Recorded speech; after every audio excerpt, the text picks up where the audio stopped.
한숨이 좀 나네요. 뭐길래 한숨부터. 네. 장기적인 프로젝트를 진행하고 있는 팀의 매니저입니다. 장기 프로젝트이다 보니 처음에 잡았던 계획이 변경되었고 그에 따라서 의사결정을 번복하는 상황이 여러 번 생겼습니다. 그런데 제가 의사결정권자가 아니고 상사의 결정을 수행하는 입장인데 번번이 결정이 뒤바뀌니 상사에 대한 신뢰가 떨어진 상태입니다. 그런데 기가 막힌 것은 우리 팀원들이 저에 대해서도 불만이 높다는 것입니다. 최근 상사가 저한테 팀원들의 몰입이 떨어진 것 같다. 팀원들 관리에 좀 더 신경을 쓰라고 저에게 피드백을 줬는데 솔직히 이게 나한테 할 소리인가 라는 생각이 들었습니다. 지금 누구 때문에 힘든데 이렇게 남 이야기하듯이 말할 수가 있나 하는 생각에 허탈해서 일할 맛이 안 나는 상황입니다. 코치님들, 이런 상황을 저는 어떻게 받아들이고 무엇을 해야 할까요?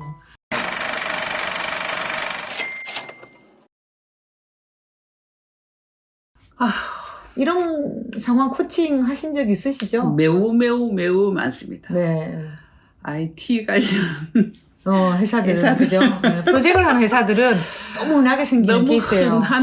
흔한 사례예요. 네. 그래서 이제 유리 입장에서 매니저 입장에서는 내 상사 때문에 힘들겠지만 팀원 입장에서는 모르겠고 내 직속은 지금 당신이잖아. 그렇죠. 네. 그죠? 네네네. 직속 상사에 대해서 불만하지 상위자에 대해서 불만하지는 이제 않으니까 나한테 불만하는 게 할 수 있는 일이다. 일단 이렇게 그럴 수 있다. 상황상. 내 상사가 원망은스럽지만 이거는 팀원들 입장에서는 불만할 수 있다. 시작은 상사로부터 시작되었으나 불만을 듣는 창구가 내가 되는 거는 어쩔 수 없다. 내가 팀장이니까. 어쩔 수 없다. 뭐 팀원이 그러면은 그 위에 위문 찾아가가지고 당신 똑바로 안 해 이럴 수도 없잖아요. 그래서 어려운 입장인 건 압니다. 제가 이렇게 우리가 얘기하는 게 지금 매니저님의 어려움을 몰라서가 아니에요. 알지만 상황상 그럴 수 있다. 그럴 수 있다. 그럴 수 있다. 그런데 저는 이제 네. 이런 생각도 들어요. 이분은 상사에 대한 원망이 크신 것 같은데 지금 이런 이렇게 고객의 프로젝트를 따서 수행하는 경우에 네. 이 상사만의 문제가 아닐 수 있거든요.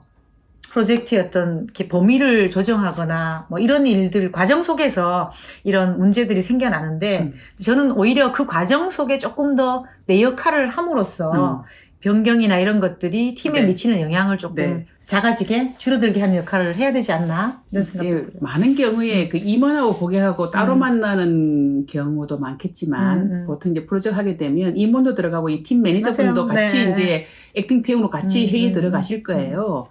그러면 이제 제가 아는 바로는 고객도 고객이 자기가 원하는 걸 정확하게 설명 못하는 맞아요. 고객들이 많아요. 자기가 뭘 원하는지 그 아웃풋 이미지에 대해 정확히 모르고 지시를 내리는 요구를 하는 고객도 있고 또 있는 게 아니라 많아. 진짜 그 고객의 니즈를 또 재해석하지 않고 곧이곧대로 또 다 해주겠다고 약속한 또 이상한 임원도 있어. 많아요. 네, 맞습니다. 네. 그러함으로 실제 일할 사람은 나잖아요. 임원이 여기 와서 일할 게 아니잖아요. 그러니까 실제 팀을 운영해서 일할 그 팀 매니저께서 그 미팅 때 이게 산으로 가겠군 하는 생각이 들게 되면 굉장히 매너를 지키면서도 이게 산으로 가면 안 되는 지금 바다로 가야 된다는 얘기를 할 수 있어야 돼요. 맞습니다. 또 해야 돼요. 네. 그죠? 그 역할이 굉장히 중요하죠. 그렇죠. 아마 팀원들의 불만이라고 하면 그걸 거예요. 임원이 그런다고 당신은 그동안 뭐 했습니까? 라는 생각이 팀원 입장에서 또 올라오지 않았을까. 맞아요. 네. 그래서 지금 약간 억울하기도 하고 속상하기도 하고 막 여러 가지 짜증스러운 감정이 막 섞여 있을 것 같은데 이 상황을 풀어가자면 그렇게밖에 풀 방법이 없다는 말씀을 드리는 거예요. 네. 이런 기분을 생기는 게 잘못됐다는 것이 아니에요. 네.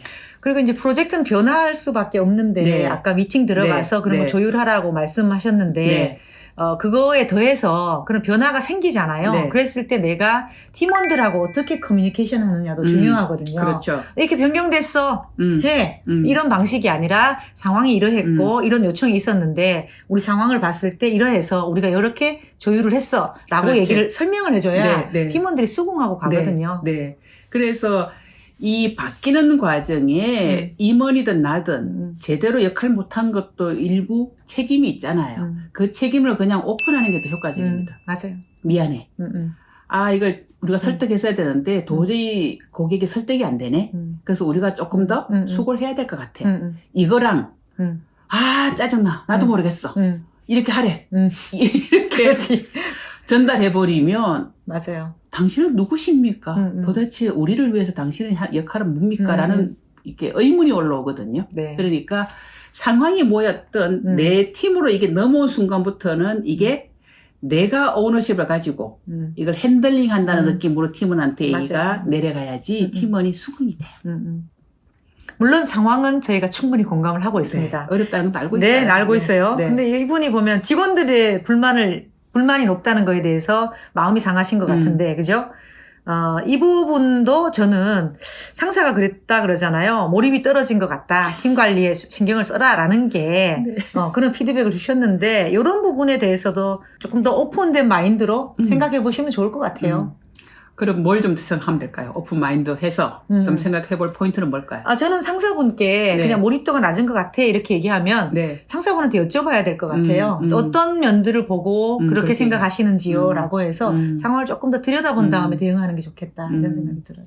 아마 보통 이제 이 상사분이 이제 팀원들이 뭐 나간다, 더 이상 못하고 중간에 나가겠다는 팀원의 이야기도 있다는 걸 어제 전에 듣거나 그 다음에 한 번씩 이렇게 사이트에 나와서 보면 전부 다 그 멤버들이 하나도 그 눈이 또렷또렷한 사람이 없이 완전히 무슨 그 손뭉치처럼 쳐져 있거나 이런 걸 보게 되면 뭐지? 이 팀 분위기가 왜 이래? 이런 이제 총체적인 느낌을 가지고 툭 그렇게 던지기도 맞아요. 침착해서 하거든요. 그러니까 사실은 보신 게 맞을 겁니다. 그렇지만 저로서도 이런 어려움이 있습니다. 그래서 상무님, 뭐 전무님도 도와주셔야지 이게 가능합니다. 라고 좀 상사가 바뀌어줘야 될 부분도 요청하시는 게 겸사겸사 더 도움되지 않겠어요? 네. 그것도 있고 저는 이제 이런 어떤 일 처리 과정에서 직원들이 불만이 생길 수도 있지만 한편 그게 아닌 불만이 있을 수도 있잖아요. 그런 면에서 조금 더 열어두고 팀원들하고도 대화를 하시는 게 좋겠다 생각이 듭니다. 이 사례는 이 정도 정리를 한번 우리가 하기로 하고요. 또 사실은 이제 이렇게 고객 사이트에 나가서 일하시는 이제 팀 매니저분들의 또 다른 예가 많으실 거예요. 그건 다시 또 추가로 저희들한테 사례 보내주시면 또 다루도록 하겠습니다. 네, 감사합니다. 구독 부탁드려요.